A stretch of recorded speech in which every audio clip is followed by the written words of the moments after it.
What's happening, everybody? Welcome to a brand new episode of Phightin Words. Anthony SanFilippo is here. I'm Bob Wankel. We're recording this on Memorial Day, so it's a Monday morning. You guys probably won't hear this until maybe late in the day Monday, probably Tuesday, though, depending on when Russ gets this out to everybody. Anthony, a pretty good weekend in Sacramento for the Phillies. Obviously ends on a little bit of a sour note, but fortunately for us, that gives us something to talk about here today, too. It can't just be all sunshine and roses. Phillies failed in their attempt to win 10 straight games for the first time since the 2010 season. Look, they certainly did everything that you could possibly ask for and more since dating back to the end of that St. Louis series. They've really put themselves in a great position as we approach Memorial Day and now land on Memorial Day. I think overall you have to feel pretty good about this team while acknowledging that there is some work to do. And I think that at the top of that list probably came what we saw play out in the late innings yesterday and really throughout the weekend, though the Phillies were able to escape a couple times as well. Yeah, absolutely, Bob. And before I dive into that, just for the people who are usually watching us live on YouTube, this is a recorded episode, so you will not see me pulling up comments from you guys. You guys can comment all you want in there and chat amongst yourselves, but we will not be pulling up comments because we are pre-recording this, just so you know. But yes, Bob, you're exactly right. All told, go 6-1 on the road trip is it was what I expected. As you know, that was my prediction for the week. You probably would have taken 5-2. Anything less than that would have been a disaster. If you get 7-0, that's pie in the sky. So 6-1 is a very good road trip. There was still a lot of good things that happened out there in Sacramento. It was the lineup is really coming along, and I know that they've been facing poor pitching. Right, let's get the freaking caveat out of the way, right? This past week, they played the Rockies, whose pitching staff is terrible. They played the A's, who, other than a few pitchers, their pitching staff is not great. So, they played bad pitching. So, of course, that's why you say they're scoring a lot of runs. Okay, fine. But the reality of it is that, and we touched on this briefly in the last episode, but the reality of it is that this team's approach right now at the plate is something that you should start buying into a little bit, because it really is better than what you've seen. It's different than what you've seen last year, the year before that. It is a different approach. Yes, there's still some chase. Yes, there's still some swing and miss, but they are working pitchers collectively better than they have in the past. And the guy that starts it all for me is towards the top of the lineup, or at the top of the lineup, depending on what pitcher they're facing. And that's Trea Turner. And I think that Trea Turner has been the poster boy for this new approach and showing that it can be successful. Now, we don't know if they'll sustain it. We don't know if this will play out for the next 4 months and go into October, or do they become a team that, once the chips are down and all the spotlight is the brightest, do they go with what they've been working on, or do they go with what has been their habit for so long, right? And that's ultimately, we won't know that answer until October. But if they can do this consistently from now through the end of the season, and it becomes more the norm and less something that they're practicing applying, then maybe this lineup will actually do the things that you want them to do when the games matter the most.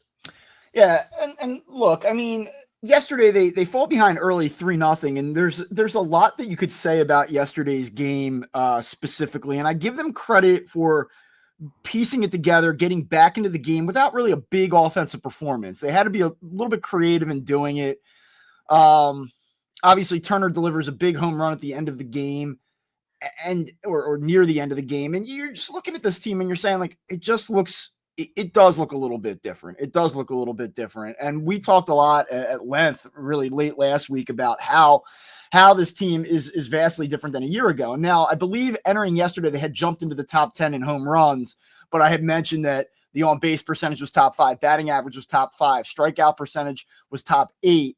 They led Major League Baseball in singles. It is a little bit of a different team with a different approach. That being said, it is a little bit hard to look at certain players in the moment and not feel at least some degree of concern. And one of the things that I'm going to bring to you today is probably going to be surprising in that I'm the one to bring it to you.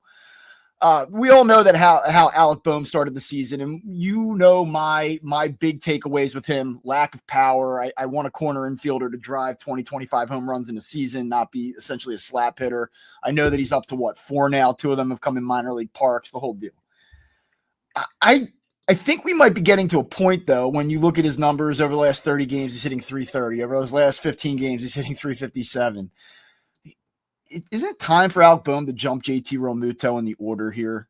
Yeah, I think it's coming. And I think they asked some of the writers asked Rob that out on the trip, and he said he's been considering it. Now, when Rob says that, when Rob admits to thinking about a lineup switch, that means it's coming unless something changes soon. And I do think it's happening. I think Boehm's going to move up a spot, and Realmuto is going to drop down one for sure. And I guess the question becomes, like, we know that he is not having a great season offensively. He's hitting 232. His on-base percentage is basically right at 300. His OPS is sub 700.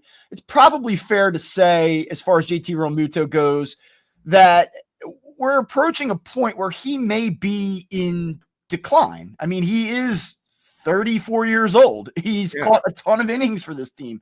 It's okay. It doesn't mean that he's totally washed and that he doesn't make a difference, or that he can't get on a streak where, and this is really where I've landed. I think that he can get on a 7 to 10 game streak where he bangs a bunch of doubles, and all of a sudden you look up and he's hitting 250. His OPS is like 710, 720, and it doesn't look that bad. But I think the days of JT Realmuto being a consistent offensive force that you feel good about being up at the plate, those days might be in our rearview mirror. And I'm curious to know if you agree with that, or if I'm taking a look at a guy who just happens to be struggling specifically right now and sort of picking on him a little bit. No, I think that there's some offensive decline that we're seeing with JT Realmuto, and it's not surprising, especially at that position. I mean, it happens, and maybe it's happened a little bit later in his career for him than most catchers.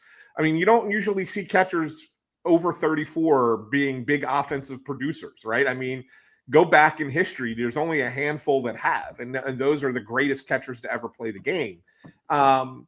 So it's okay to sit there and say that there's some offensive decline and still recognize that the player has value to the team and good value to the team, which Realmuto still does. But it does beg a more long-term question, and I don't know if that's where you're going with this or not, by asking it, but I do think that there is a long-term question of what do you do beyond this season, because obviously Realmuto is a free agent at the end of the year. You don't have a ready-made prospect ready to step in and kind of be that next guy.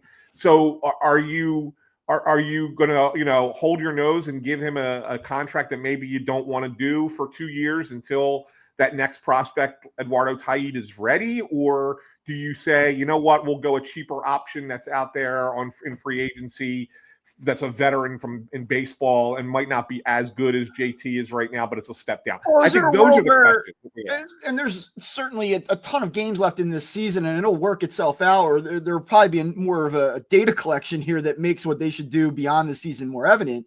But I just wonder if the numbers become such that they say, we love this guy. He can still give us plus defense behind the plate. We know that he's not the same offensive catcher as previously, or that he has been previously, but we can kind of come up with like a different economic baseline. Maybe he understands that he's not maybe worth what he has been. And like, would he take, I don't want to see the hometown discount, but does he just kind of understand, hey, I'm not that guy at this point. Let me stick around for 1 or 2 more years. I probably am only going to play another couple years max. Why would I want to go somewhere else? I just wonder about it. And I mean, I look at yesterday's game, and I do think that there was some good in it. They didn't necessarily have a very good game offensively, but I like the fact that they fell behind earlier and they punched back and they got themselves back into the game. And Turner hits the home run late. But what killed me yesterday, I mean, you get bases loaded, nobody out. Realmuto comes up, and you knew it. You knew he was going to hit into a double play there. I mean, what is he up to 10 double plays now this season? Yeah, it's just 10. Yeah. He's just killing them right now. And, I have a lot of respect for the guy, and I think that there's a little bit more than this, but it's a hard watch. And I just think that you're getting to a point where he has to slide down to the bottom of this lineup. And the thing I really don't get about it, I mean, look, you go and look at his splits. Can you make sense of this for me, please? I know exactly where you're going with this because he's hitting 300 against righties or close to it. 291 against right-handers and 117 at bats this year, and against lefties in 51 at bats, he's hitting 098. Not only is he hitting 098, he's slugging 137. Anthony, in 51 at bats against lefties this season, J.T Realmuto has a 285 OPS. I mean, I can't say the guy's totally washed when you look at his numbers against righties, he has over an 800 OPS and he's hitting close to 300. Like, what is going on? Because then you step back and say, well, has it always been this way? And no, I mean, he's a better career hitter against righties than he is lefties, although you have to account for what has happened this season in taking account of the career numbers. But he's 276 versus 255. And then against righties, he has 783 OPS versus 766. So there's not some great disparity here in his all-time career splits dating back to 2014. But this season, it's insane.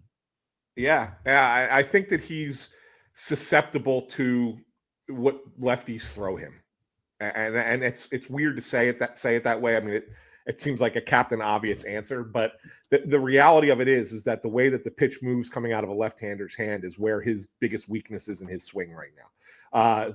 It's pitches that come down and in on him that are really hurting him, and it makes you wonder, like, with Marchand being a switch hitter, do you start considering, instead of saying, okay, JT is going to play 5 out of 7 or whatever it is, 5 out of 6 in a given week if they only have a day off, is it worth sitting there saying, hey, let's make another platoon? I don't know that you go full platoon, but I think you have to start taking into account more so than just pitcher-catcher dynamics, who's comfortable with who. I think you may start saying, all right, we got a stretch of 5 games here. Rather than bench JT on a day game after a night game and a weekend, maybe we just work around the splits because the guy is arguably one of the worst hitters in baseball against left-handed pitching this season. So, right, if you look ahead and you say, all right, we have 6 games this week and we're going to face 2 lefties, we're going to make sure that the one day off that Realmuto gets is against one of those lefties, as opposed to whatever one makes sense with the timing of when the game starts, et cetera, et cetera. I think that's something that I think you really have to start considering to try and add a little bit of something. Not that Marchand's setting a world on fire against left-hand pitching, but at least it gives you an option that's better than. Well, if you're not going to get anything and you want to rest Realmuto anyway, you might as well get the most out of him situationally. It's not necessarily that Marchand's going to give you a boost offensively. It's just pick your spots more strategically to get Realmuto his rest. And, it's one of the funny thing is you look at the struggles of JT Realmuto and sort of the overall lineup and the structure of it. And we've come back to this idea for forever now. And I know we talked a little bit about maybe the Phillies being more creative and dialing in on a pure leadoff guy rather than a big thumper in the middle of the lineup that hits from the right side. And you go, well, why is it that they need another right-handed bat? Like, what is it that makes you say, like, they need more from the right side? And then you dig into the numbers because you go, oh, you got Realmuto and probably hits better against lefties than righties. And it's the complete opposite. And then you even look at Alec Bowman, what he's given you this year, and he's hitting 250 against lefties with a 276 on-base percentage and slugging 357. And against righties, he's hitting 281, 320 on-base percentage, and a 396 slug. Like, so he too has been better against right-handed pitching. It's not that you don't have right-handers in the lineup. It's that the right-handers in the lineup that you have are performing better against right-handers. So you watched all 3 games this weekend, right? You didn't miss. I gutted it out.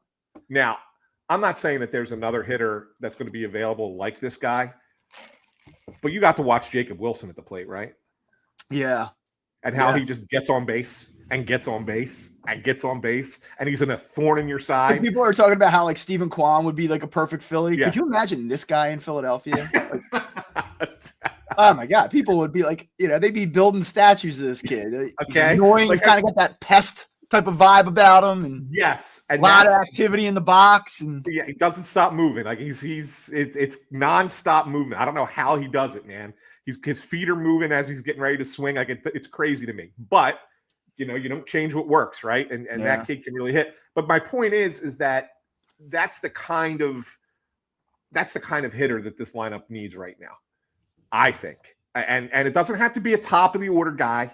It could be a guy that hits 6th or 7th or whatever, but a guy that just finds their way on base, right? And it's a lot, in all honesty, it's a lot of what Alec Bohm's doing right now, but with a little bit, but in a body that's expected to do that.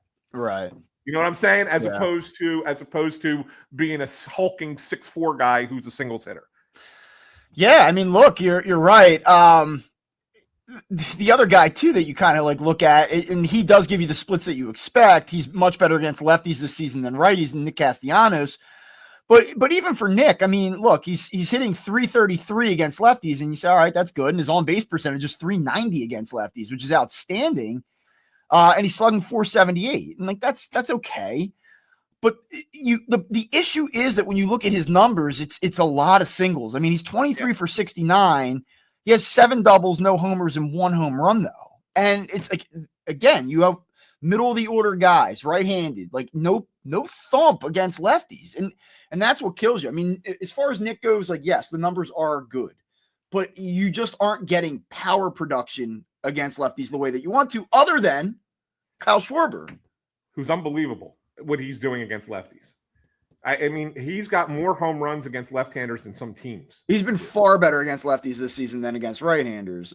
So he has the reverse split going on as well.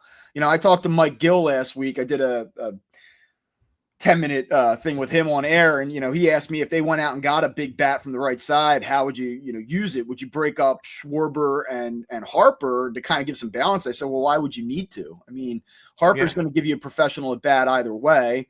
And Schwarber's been better against lefties, so you can go ahead and stack them up if you want to. And I'll be honest, I think you're starting to see teams, not a lot, but starting to shy away from, oh, well, we got to get that lefty in against Harper and Schwarber. Like, they don't necessarily feel like they have to do that now, or they can do that now because of how those guys perform against left-handed pitching. It seems like teams are saving their lefty relievers for the Kepler, Marsh, bottom of the order, forcing the Phillies to pinch hit kind of situation. I think teams are doing that, you know, and maybe even coming around to Stott if he's at the top, but they're not doing it as much to Harper Schwarber. And I understand it. Would you consider, in light of this conversation, because I think where a lot of people are at this week or this morning or whenever you're listening to this is, wow, the Phillies did a great job taking care of some business against inferior teams. They've set themselves up where they've now reclaimed the lead in the National League East. We figure it's probably going to be a 3-team race, but coming into this week, they have the Braves, and they have a chance to really put some distance between themselves and Atlanta. If they were to sweep, they'd be up 11.5 games by the end of the series. The Mets are obviously still right there. I think everyone feels good about where the Phillies are this morning. Like, great job by them to position themselves this way. However, there's work to do. And we haven't even gotten to the bullpen yet, which is probably the biggest talking point about where they're at this morning. But as you're looking to add to this offense, you kind of threw out that idea of maybe you do something a little bit different than what we're talking about, because Bryson Stott's on base percentage isn't great. You know, is he kind of starting to work his way out of the leadoff platoon with Trey Turner? So do you focus more on the leadoff spot, a traditional leadoff guy that you can plug in every day and kind of rework the middle of the lineup? Or do you sort of set your sights on that middle of the order bat that can hit left-handed pitching, and that's where you kind of end up going? My question to you would be, is there a guy that could potentially be out there at the deadline that is just so good offensively, period, that you say, like, let's forget the lefty-righty stuff and let's just add him anyway? I mean, it's possible. I don't know who it is right now. I mean, you look around baseball and there's only the dregs of the league who are not going to be not going to be in the playoffs. And I mean, here's one, Bob. I don't know if you looked at the American League playoff odds right now, but so like 11 of the 15 teams have a 20% chance to get in. Yeah, I read that this morning. Like, it's crazy. It's crazy how many are, like the American, like, you don't know what the American League had. And then National League, maybe a little bit more clear, but even then, I mean, do you look at Milwaukee? Like, that's really the only other team that's not quite dead that has some players and go, I mean, I heard Fritz on WIP saying, oh, bring back Rhys Hoskins and move Harper to the outfield. I mean, I don't know if I go. Hoskins having a good year. Don't get me wrong. I don't know if I'd go that direction, but I don't know. That's something you consider. I mean, the guy that is so clearly, obviously going to be moved, and I just don't think he makes a lot of sense for the Phillies, though all the other parts make sense other than the way that he hits, which is left-handed, is Ryan O'Hearn in Baltimore. He's a free agent at the end of the year. He's only making $8 million this season. He's got a 329 average. He's got a 419 on base percentage. He's crushing the ball. He's got 8 home runs and 150 at bats. I mean, he's been phenomenal for Baltimore, and they're going to trade him. But does he make sense for the Phillies? He's defensively limited and is a guy that primarily hits only against right-handed pitching. Right. Yeah, that's not what they need right now. I like Ryan O'Hearn. Ryan O'Hearn might be a minor upgrade from Max Kepler. I mean, if you're looking like that's a marginal, you know what I'm saying? Like, and he has decent numbers against lefties this year, but he's only got 25 at bats. So it's not, and he normally doesn't do well against lefties. Yeah. So I mean, it's an interesting name. I think that the Phillies are going to just be patient and they're going to wait it out and see who falls out of this thing. And see if some other names crop up that we're not even thinking of right now. I mean, how much longer? Like you look at a team like the Cardinals, for example, right? I mean, everybody assumed the Cardinals were going to be sellers this year, that they were part of this rebuild, and they got off to a great start. Kudos to them for doing what they're doing, and they smacked the Phillies around a little bit. I mean, they did really well against the Phillies. Is that sustainable, though, there? I don't think so. I think the Cubs are far and away the best team in that division, and I don't think the Cardinals are good enough to compete for a wild card with the other teams in the National League. So maybe by July, the Cardinals are falling out of the race, and then all of a sudden you look at them and go, well, maybe there's somebody there that suddenly becomes available or something like that. I don't know. I don't know where you go with that. Well, you look at some of the better bullpens. This is an exercise that I've sort of been participating in here the last couple of weeks, and I look at where the standings are and teams that are likely to fall out or teams that are going to fall off a little bit that have better bullpens. And like the one that kind of jumps off the page is Tampa Bay. Like they have the 7th best bullpen ERA right now. I know that there's a lot of Pete Fairbanks talk out there. Like, is that somebody that you're looking at? I don't think that they like him. I was when we were up in Lehigh, just talking to a couple people up there. It was like, they're not. That's when they were playing the Rays. They're like, oh, maybe this is a guy, and they're like, not necessarily. So, and I mean, to your point, it's just the standings have not materialized in a way yet where you say that there are an obvious 9 to 12 teams that are probably going to consider selling. I mean, even a team like the Angels, who they probably stink. They finally get to 500, and then they promptly lose 2 straight games.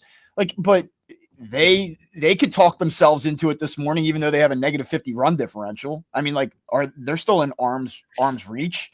Yeah, and only 4 games out at first in that division. Even you go to the NL West and everybody talks about how good this division is, certainly minus the Rockies, but it's so interesting to look at. Like the Giants are a team that I think a lot of people feel like are poised to fall off, that they've overperformed to date. And I don't know if that's true or not, but the Giants have a phenomenal bullpen. And you had talked about how much you liked that bullpen early this season, and it's played out that way. They have the best bullpen ERA in baseball right now.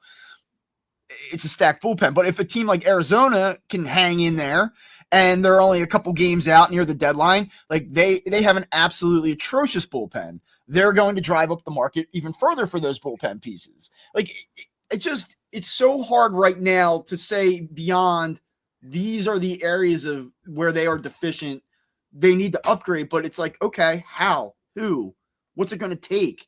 And I think that the what's it going to take and the match is where this all kind of falls into place. Like if all things were equal, like go out and get a stud bat that can mash lefties and also go get a lights out bullpen piece. But is it going to materialize? And what's the ask going to be? Yeah, it's a great question, Bob. Like for bullpen, I wonder if here's one. I'll throw a name at you because I wonder, I wonder if Toronto falls out of it. And no, I'm not going Jeff Hoffman here. Okay, I'm not going Jeff Hoffman. But a guy who is a free agent after this season, who's been pretty good for Toronto. And might be the right kind of arm that you're looking for is Chad Green. Mm-hmm. So far this season, Chad Green, 22 and a third innings. He's got a 3.22 ERA, but a whip of 1.075. Doesn't strike out a ton of guys. It's the one thing about him. I know the Phillies like power arms, and he's not that. But he's one of those deceptive pitchers, and he's always had this success, right? Like he's just kind of one of those weird pitchers that just, you look at it and go, how is he successful? And yet he is. lifetime career, giving up only 7 hits per 9 inning, like for his career. And he's not a high walk guy either. 2.3 is his career per 9 innings. So he's a guy that I look at and go, Toronto falls out of it. That could be a guy who the Phillies could potentially add, and probably add pretty cheaply, and would help that bullpen. Well, and it's funny that you're talking about Toronto, and I mean another guy that the Jays have had this season that's thrown the ball pretty well is Brennan Little, and he's cheap, and he has 2 years of I guess 2 more years of pre-arb. I'm like, but is that a name that, like, if they add them, people are going to go like, all right, like, print your World Series tickets? Like, do you need a name guy to do this, or can you make what are marginal but meaningful moves in terms of resume in order to fix this? Well, I mean, again, it depends on what the plan is, right, for the starting pitchers in the pitchers that they have in the playoffs. I mean, we keep saying it, and until we know, like, we may not. And Bob, I'll be honest with you, we may not know. July 31st may come and go, and we might sit there and go, the Phillies didn't do enough at this deadline, right? But we may not know what the plan is for the starting pitchers to be added to the bullpen. Yeah, and then 14 days later, Mick Abel's in the bullpen, right? Yeah. Like, and we may not know, right? So that's the one thing that's kind of weird that's out there. But I do think when it comes to the bullpen, if they have that plan where you're going to add a Mick Abel to the pen, or come October, you have too many starters, so Ranger's going to be out there, or maybe even Painter's out there in the playoffs, and all of a sudden you got those arms as well, then maybe you can go with a smaller, less sexy trade deadline addition that helps that bullpen, because you have that other internal option coming. Well, I don't know how deeply you want to go into the bullpen situation at the moment. The numbers are the numbers, and the Phillies did get a little jump there in the beginning of mid-May. They're starting to throw the ball a little bit better out of the bullpen, and the numbers started to improve. You went from being dead last or 29th in bullpen ERA up to about 20th. This morning they're back down to 23, and it's been rocky, and it's been a little bit inconsistent. We talked on Friday about Jordan Romano, and oh my God, he's been one of the best relievers in baseball this month, and then he has a hiccup on Friday night, and I don't know if it was the mound. That was the big talking point this weekend. Zach Wheeler went out and dominated, but then talked about how the mound out there was total shit. We saw some different pitchers struggle with that this week. Do you chalk it up to that? Was he just tired? Was it just an off night? But the velo was back down, and I just don't know. I'm not in a place where I think when it comes to Romano specifically, I'm like, this is a good enough arm to be in your mix, but he can't be the guy. No, and look, his mechanics were way the hell off in that game. And if you watched Ricky Bowe post game, he was breaking down things that he's never seen a pitcher actually do, which is he was talking about how Romano was landing on his heel instead of on his foot, and he's wondering if that was to try and get some kind of plant because it was like being on cement out there with the cleats. And it was kind of throwing him off. He was way off balance. His pitches were way off. So I'm willing to chalk that one up for that spot, and let's see what happens this week. Look, if Romano comes out and shits the bed again against the Braves or the Brewers this week, then we're like, okay, all right, we got some. There is some concern here. But if he gets back to doing what he was doing prior to the game out there in Sacramento, and that slider's got bite, and he's got throwing strikes, and everything's looking good, then I'm willing to say it was a one-off in that case. So yesterday's primary culprit was Matt Strahm, and he was not very good, and he's been fine this season. This is I think we want to be sort of balanced here. I mean, I saw people yesterday saying this guy stinks. He's not the same guy, and I'm like, he doesn't stink. He's a very good above average bullpen arm in spite of what we saw yesterday. That being said, he's not the same guy. At least he's not the same guy that we saw a year ago. And it goes a little bit. He had a career year a year ago, Bob. He did. And we've talked about there's going to be regression from that. But there's a little bit more to it. And I kind of want to give you both sides of it. And there's some stuff to like, and then there's some stuff where you kind of go, all right. So you just you go to his Baseball Savant page, right? His expected ERA, 2.40, 95th percentile. Expected batting average, 219, 79th percentile. That's That's all pretty good. Chase percentage, 39.8%. It's 99th percentile. Like there's some like really encouraging stuff here. Like this isn't smoke and mirrors as he's getting guys out. So like let's be clear about that. That being said, he has a 3.32 ERA. He struck out 27 in 21 2/3. So like he's missing some bats. Like, all right, all that stuff. Okay. But then you go down and you look at what he's actually throwing and how he's throwing it this season. And so let's just go from last year to this year. Last year, he threw his four-seamer 53.4% of the time. Opponents at 160 against it. They slugged 288 against it. This year, he's throwing the four-seamer only 40.7% of the time. Like that's a 12.5% drop. And oh, by the way, the velocity's declined from 93.4 to 91.9. I would assume that's why he's throwing it less. And like it's not like the guys are mashing it. I mean, they're only hitting 220 against it, but that's more than 160 a year ago. I just I don't know how to look at this. Like the velocity is down. He's not throwing the fastball as much. He's relying more on the slider, which remains a very good pitch for him. Opponents only hitting 100 against it this year. But it's the sinker where he's getting killed. Like the sinker last year, opponents at 235 against it. They're hitting 438 against it this year. And he's throwing it roughly the same, 15.3% last year, 16.3 this year. Like that's the biggest difference. It's the sinker, and the velocity on that is also down almost 2 miles per hour. So is it just fair to say that this is still a really good arm that you feel mostly good about, but if the velocity is going to be down 1.5 miles to 2 miles per hour, there's just going to be games where what we saw yesterday, it's going to happen with more regularity than what we saw in 24. It is, and I would like to, and I wonder if I'm sure you can find it. You're Mr. Baseball Savant.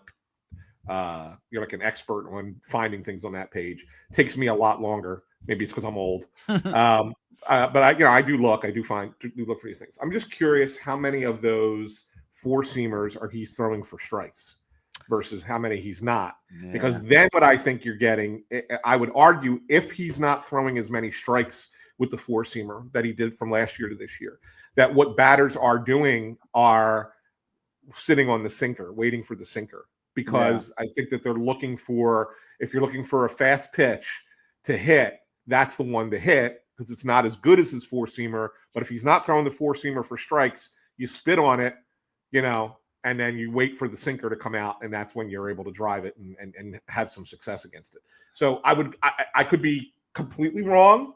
I'm just throwing that out. No, I mean, there's probably something to that. I think that my biggest takeaway is like sometimes you just jump on these pages and you want to see the glaring thing that you're like, what on earth is going on here? And I just think the reality of it is that he hasn't been bad this year. He just hasn't been lights out, electric, unbelievable, one of the top 5 relievers in the National League. Like he's just been pretty good. Yeah. And, there's still some really good stuff here behind the primary statistics that we're accustomed to dialing in on that would suggest that he's going to continue to be all right. But when you have a bullpen, there's 3 guys in it that you're like, all right, like I'm reasonably okay with this guy being in the game right now, and he's not what he was a year ago. That stuff gets pumped up. You end up focusing on it even more. Yeah, no, it could be it could be the Phillies' Achilles heel. Oh, it is. I mean, I tweeted. Well, no. Well, look, this team's issue is very clear, and despite what happened the last 7 games, like it's still the issue. Yeah. No, I mean, but what I mean by the Achilles heel is that it could be the thing that ends up costing them. Like we know the starting pitching is fantastic. We are starting to see a lot of encouraging things with the lineup that we say, okay, it's going to be different this year with those hitters when the chips are down. The bullpen is the big concern. It's a big concern, and it can't be. And they're pushing their starters. Like Luzardo went 7 innings again last night. We were texting about this during the game. It's like kind of surprised that they pushed him a little bit into the 7th. And the reason that they're doing it, Bob, is they want to. Well, I think it's twofold. I think it's one, they don't trust their bullpen right now, so they're trying to get as much length out of their starters as possible. But 2, they want these guys to be able to go longer in the postseason because they're not convinced that they're going to have as good a bullpen as maybe they had in the past couple of years. Well, my point all along here has been, look, and I said this last Monday, you have this stretch of games. This is the deal. You're down another guy in Jose Alvarado. The bullpen is weak. what going 6-1 this week allows you to do, other than pump up your record and make people feel good and talk about, is this the best team in the National League? It helps buy you a little bit of time to weather these bullpen losses. Like, you don't have to be as desperate. I think what's really interesting about this situation in particular is that the Phillies have a problem, and we all know that they have a problem, but they have some solutions internally that they could go to, but it's just not time to do it yet. Like, the Phillies have to be sitting here today, right, from a team building standpoint, and say, our bullpen is not good enough. Our bullpen stinks. It just does. Yeah. We have to go out and address it, but a lot of the ways that we can address it could be done from within. We just can't do it on May 26th. So it's not that they're naive to the fact that there's an issue, but it's like they probably feel like we have a lot of options. We just can't pull the trigger on these options yet. And I just don't know how long you wait. I don't know how long you can wait. Can you do something at the end of June, 4 or 5 weeks from now? Or are you going to have to wait till the deadline to really let this stuff completely materialize? And is that going to cost you a division in doing so? And that's what I wonder about. Yeah, no, it's a great question, Bob. Like, you know, I've been paying attention to the guys who've been pitching out of the pen in the minor leagues, and you know, they moved Seth Johnson into the bullpen. It's not really working. They were kind of hoping that would be a guy who threw hard and kind of, you know, maybe he can get some success as a reliever. He's still all over. He's striking out a lot of guys, but he's still all over the place as far as he's walking like six guys per 9 innings. Yeah, it's crazy. That's not gonna work. Yeah, it's really not going to work. They do like the Julio Zuniga, but he's another guy who's not throwing enough strikes for them. They like the guy that they brought in, and you know, Daniel Robert, but you saw the cup of coffee that he had, and he got hit when he was up here, so maybe he's just not ready yet to do it. So they really don't have great This isn't options. a team trying to make the playoffs, though. Like, this is a team trying to win, and that's the thing. One of the biggest issues for these guys is that they are trying to win a World Series. Yeah. No, they're trying to win a World Series, Bob, and that's what You're just not going to be able to do it with the Daniel Roberts of the world. It's just a different expectation. Yeah, I agree. And you know, they went out and got one of the guys who's pitched really, really well was an addition that they picked up off the waiver wire from the Marlins. Was that Brett DeGeis? He's pitched really well in AAA. I wouldn't be surprised to see him come up. But again, it's just another arm. Brett DeGeis is Max Lazar. Like, it's another.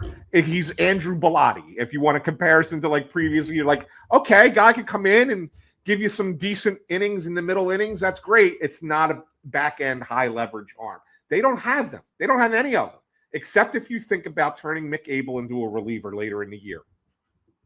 Maybe that's it. I don't know where else they turn internally, Bob, because you look at what's on that 40-man roster, and it's just not. It's not enough. It's not enough. I mean, look, here's what we know. This bullpen, it's an issue. It's going to continue to be an issue. They have some options that they can test.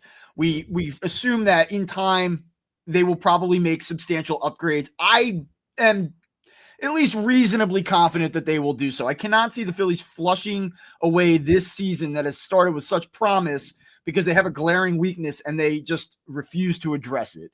But now they're going to get a little bit more of a test. You turn the page beyond this recent road trip, and the competition does increase. And it's interesting. You bring in the Braves here, a team that you love and you kind of expect to get going, and they just can't quite seem to get it going. We know that they started out with just a dreadful first couple weeks, and to their credit, they had reached the 500 mark, and now they slid back underneath of it.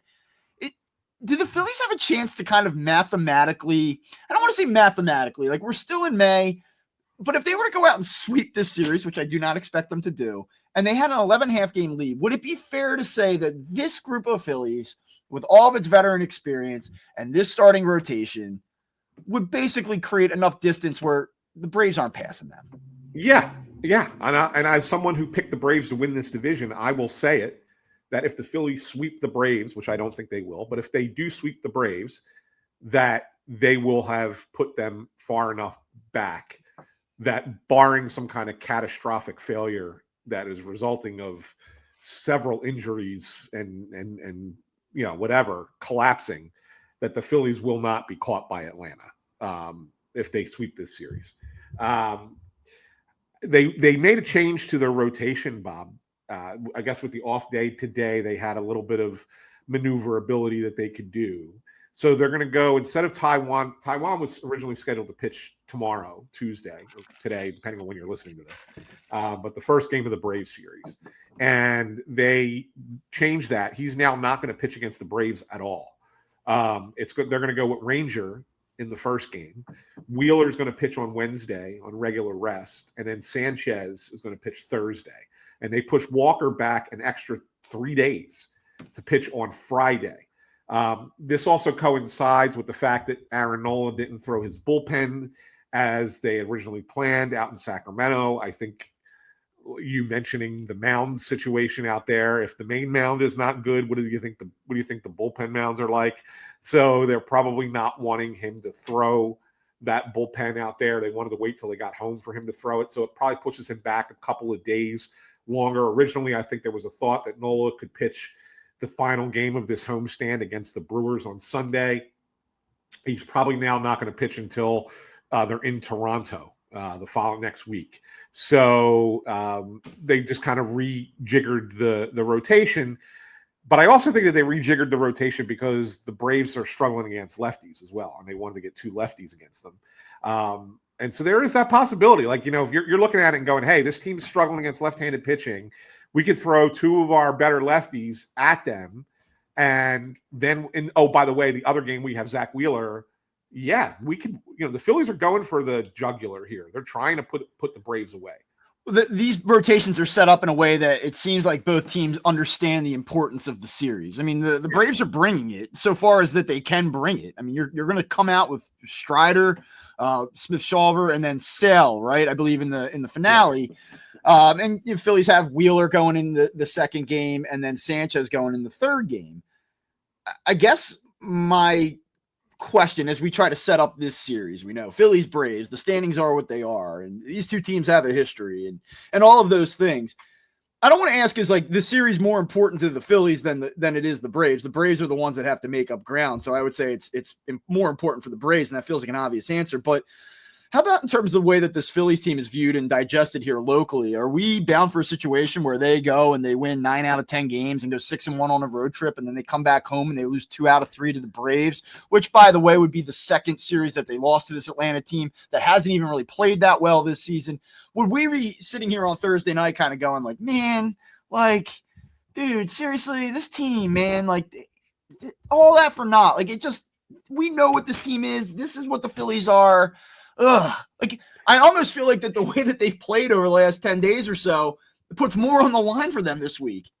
It does, because if they don't win this series, the narrative is going to be, see, they can't beat good teams, even though the Braves are under 500, right? Yeah, see, they can't beat good teams.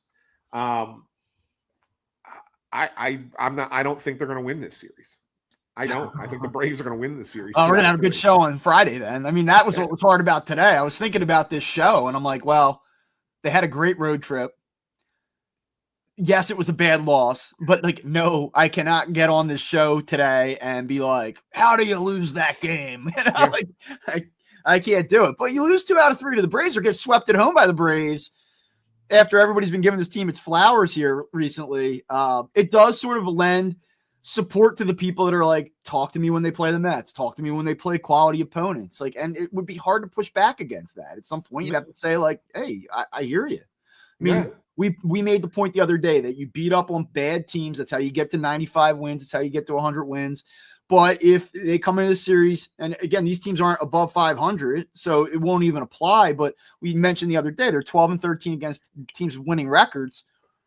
At some point, you do want to, that better not become 12-15 or, 13-19, because then I think you can put a little bit more. I think you can put a little bit more into that. Yeah, no, I agree. I just think that I think you're going to see the best version of the Braves this week. What is the best version of the Braves? Is that Ronald Acuna going out and really making a difference for this lineup? Is it these three starters kind of solving the Phillies? Like, the Braves numbers aren't good. Like, if you look at this lineup, it has not been a productive lineup. There's a lot of names in it, though, where you just expect more than what you're getting. Like, Ozzie Albies has not had a very good year, and I know that he's had a couple games he's hit better lately. He's been better lately. Like, he's climbing.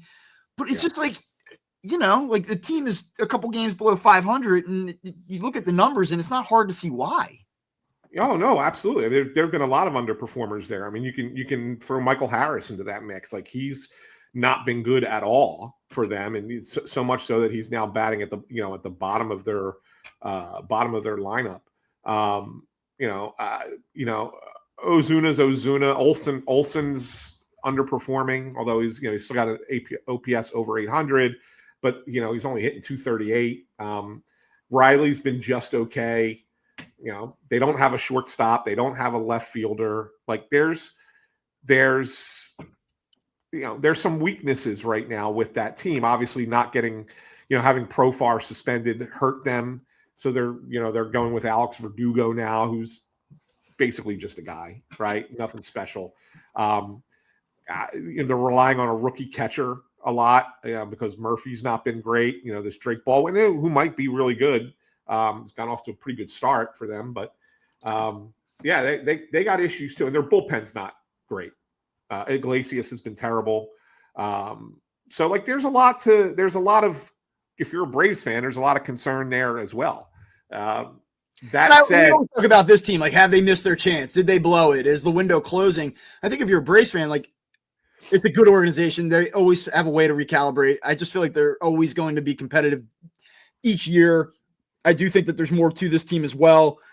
But, like, you step back and all these conversations we have about the Phillies, you kind of go, hey, Atlanta's – and I mean, they won a World Series. That is not lost upon me. But just since 22, these postseason failures, these late season failures, you do wonder, like, at some point, is it going to require a little bit more of a shakeup or a different group to kind of get it back over the hump again? Yeah, it's a great question, Bob. Speaking of great questions, I have hit one for you here before we do one last thing. Over the next 2 weeks, so that would bring us to the morning of June 9th, would be 2 Mondays from now. Are the Mets back in first place? Because here's a schedule. Mets at home for 3 against the Chicago White Sox. Mets at home for 3 against the Colorado Rockies. Now, they do have to go out to LA, and they have to go out to LA for 4 games. And that will be tough. But then they go out to Colorado again for 3 games. So what is that? 6, 4, and 13. So 9 of their next 13 games against the Rockies and the White Sox. Phillies play the Brewers and the Blue Jays and the Pirates in there too. Like, I mean, all right. So that's what I was going to say. The Phillies have the Braves. They have the Brewers at home for 3. The Brewers aren't dreadful, by the way. I mean, like, no, they're not. They're a sub 500 team. And then you go to Toronto, and I don't think that the Phillies are going to go up there necessarily and just like destroy the Blue Jays in Toronto. No. I feel like, I don't know what the numbers are, but I don't feel like that they play particularly well up there. And then they do go to Pittsburgh. I feel like that they don't play well at PNC Park, and you're going to have probably Skeens at some point. I mean, I don't know that for sure, but and then you come back and you have the Cubs, and I don't know. We'll see here. You're going to learn a little bit about the Phillies in the next 2 weeks because it's not Cupcake City. It's functional baseball team city. Yeah. I mean, they should still beat some of these teams. I think they should still beat Milwaukee in a series. They should still beat Toronto in a series. They should still beat Pittsburgh in a series. Like, I think that those things can happen with losses in there, right? So if I'm looking at it, like, you want a long-term forecast, 3, 7, and 5. Are we going through the Cubs series or just the next 12 games? The next 12 games would take you to the Cubs series. So let's not include that. 7 and 5. Okay. So they'd be 17 games over 500 at that point. They would be 41 and 24. You expect the Mets in that similar stretch there, the 13 games they play. What do you got for them? 9 and 4? Yeah, that's about right. Okay, so they'd be tied come June 9th. Not that that's a significant date in and of itself, but yeah. That's where you go, like, 35-18, 17 games over right now. 3-game lead on the Mets would be pretty nice. Yeah. I think if the Phillies want to win a division, like that's where like they've given themselves a chance to do that. I really am interested to see the regression of the Mets that you expect because, like, again, this weekend they threw the ball pretty well against the Dodgers. Like, yeah, but I give them credit for winning those 2 games against the Dodgers this week, right? But they've lost 6 of 10. They're, again, a couple of their starters pitched well. Obviously, Senga pitched well last night, but they also faced a Dodgers team that has no pitching. So, and they didn't really crush the Dodgers. Like, they didn't smack the ball around. That lineup is probably weaker than we thought for the Mets, and it doesn't help matters that Soto is kind of, now that the manager has to go out and talk about him hustling on a play, like on a ground ball. He hustled hard on that ground ball to kind of keep this rally going and set up the Alonso home run, right? Like, boy, oh boy, is that what we've come to already? Is that where we have to, say he was 0 for 4 last night. I mean, he's hitting 236 right now. Yeah, I mean, I think that I really do believe that that's real.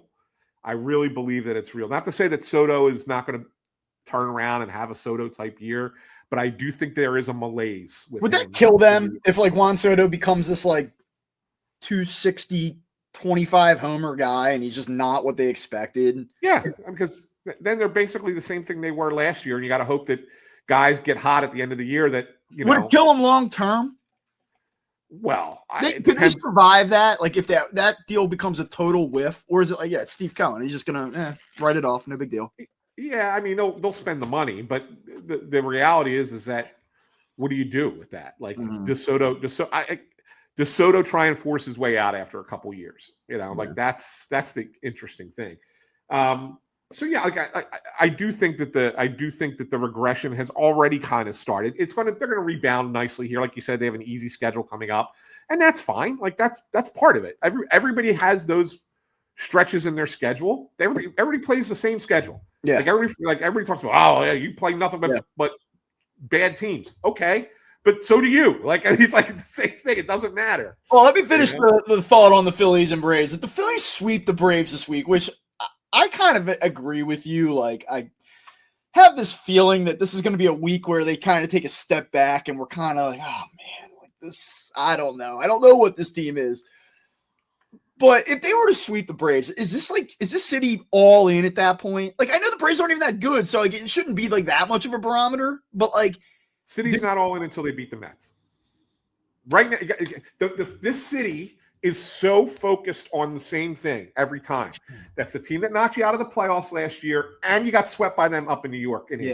So that's all that matters right now to this team. The Phillies could go on a 22-game winning streak. If they don't beat the Mets, the city's not in. Right? Like that's where we're at. Yeah. So we got to wait till June 20th when the Mets come in for that weekend series. All 3 games are national games. Friday night, I think, is on Apple TV. Saturday, I think, is a Fox game. Sunday night baseball on ESPN. Like, all 3 games are national games. So that's going to be the thing. We're embarrassing ourselves on national television. Like, it's what it's going to be. And the Phillies can win every game up until that point. That will be the series that the city will determine whether the city's in on the Phillies or not. Phillies make a bullpen edition prior to that series of consequence? Of consequence? Yes. No. Yeah, I mean, I agree. No. All right, one last thing. Let's wrap it up.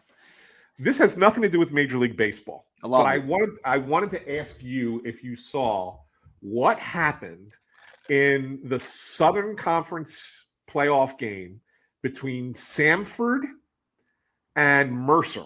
Did you see this?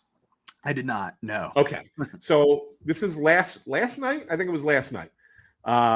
Samford and Mercer are playing. This is the elimination game to go to the Southern Conference final. Okay. And Samford ends up winning the game 5-1. Guy hits a 3-run homer to kind of like put the game out of reach. And the final score was 5-1. He hits a 3-run homer. As he's going around the bases, I'm watching it as we're talking now. He is chirping absolutely everyone. He's celebrating to his bench. He's chirping the pitcher. He's chirping the shortstop. He's running sideways down the third base line, chirping the entire Mercer bench. This shuts down the game for 25 minutes. The umpires, they have to go to video review. They end up throwing the guy who hit the home run out. They end up throwing the shortstop out. They end up throwing coaches out. They throw the shortstop's mother out, who was standing on top of the dugout screaming at the umpires. I've not seen anything like this. This is little league kind of stuff that you see happen, right? I've never thought you would see it at a NCAA Division I level, and yet it did. Like the parents screaming and getting tossed out, all because the guy was showboating. Bob, I have to get your take on it because I'm sure you've had some situations like this when you were coaching at the high school level. Has anything ever gotten to this level where so many people are thrown out for celebration? I don't really want to get into this too much, but did Bob get thrown out for something? I've been thrown out of. I mean, actually, yes, I've been thrown out of a couple baseball games at the high school level, but none as the manager, none as the head coach. I've been thrown out as an assistant coach, probably I guess 3 times over 7 or 8 years. I actually have a story for you that I have to tell you off air because I don't want to embarrass any former players or anything like that. But right. My God, yeah, I've seen something that I would say might actually be more crazy than this. Okay. That being said, all's well that ends well because ETSU beat Sanford in the championship game of the SoCon Valley. Okay. So they got what they deserved. Like, you can't do that. You know what my only response to this really is? Like, you cannot do that and then lose the next game. Like, yeah. If you're going to do that, like, as I'm watching this video, this is so outrageous. You better win the damn thing. So come back and lose the championship game 7-5 is like weak as hell. This is truly crazy. I'm not going to say that the Mercer team's in the right, pulling players off the field and moms get ejected. Like, doesn't really allow that to be okay. But this, I'm all for like making the game fun and talking some shit and, you know, chirping and all that stuff. This is, especially as he's coming around the third base bag here, watching it, like, this is a little excessive. Yeah, and I couldn't believe Mercer. That's the one thing I forgot to say. Mercer pulled their team off the field because of it. Yeah, the game stopped for 25 minutes. The commissioner of the Southern, whatever it is, the Southern Valley Conference came down and was talking to umpires about what to do. And wow. I don't know, man. I see a lot of people online saying, like, if you don't like it, don't give up the home run. And, like, I generally fall in that camp, but I just, I don't know. This is a lot. It's crazy to me. I also don't know the dynamics between the two teams. Like, did Mercer do something similar 3 weeks ago in a regular season game? I don't know. So here's the thing. And I have not been able to find it. I did a search this morning trying to find some more information. There's no coverage of it. Like, no stories. Nobody was interviewed. I couldn't find like coaches talking about it afterwards. Was something said that was maybe egregious that you know that leads to these kids this thing happening, like, or leads to them pulling their players off the field? Like, what was said? Like, who knows? But there's no coverage of it. And the only thing that the best part about it is that Sanford has like their in-house, you know, hey, we won the game story up on the site with the coach being interviewed. And he's not asked about what happened. And it's like, are you kidding? They were not asking the hard-hitting questions. You gotta at least address it. Like, hey, can you tell us what happened there on that, why they got tossed? You don't have to dive in real hard, but just at least ask. Like, you couldn't get anything out of it. So I don't know. I don't know what the end result is. Maybe the SoCon will put something out and, you know, saying we don't condone this kind of action. Who knows, whatever. But just thought it was wild for Division I. I thought it was too high of a level for that to be happening. You don't see that every day, that's for sure. Yeah. So anyway, that was my one last thing today. All right. Well, that will do it for yet another episode of Phightin Words. Thank you all for tuning in. Obviously, we'll be back on Friday with a live show on Friday. Promise you that. We just couldn't get Russ and Bob and I all coordinated on the same calendar for the holiday weekend, so we had to pre-record, and that's why you're getting this recorded version. But we do ask you that you subscribe to us on Apple Podcasts, Spotify, Amazon Music, Pandora, wherever you get your podcasts, but especially if you want to watch it live, it's best to subscribe to Phightin Words on YouTube. Click the thumbs up, ring the bell, make sure you never miss a show. And for those of you listening in the podcast feed, you can do that at www.youtube.com/@Phightin Phightin Words. So for Bob Wankel, I'm Anthony SanFilippo saying thanks for tuning in to this episode, and we will see you on Friday. Have a great week, everyone.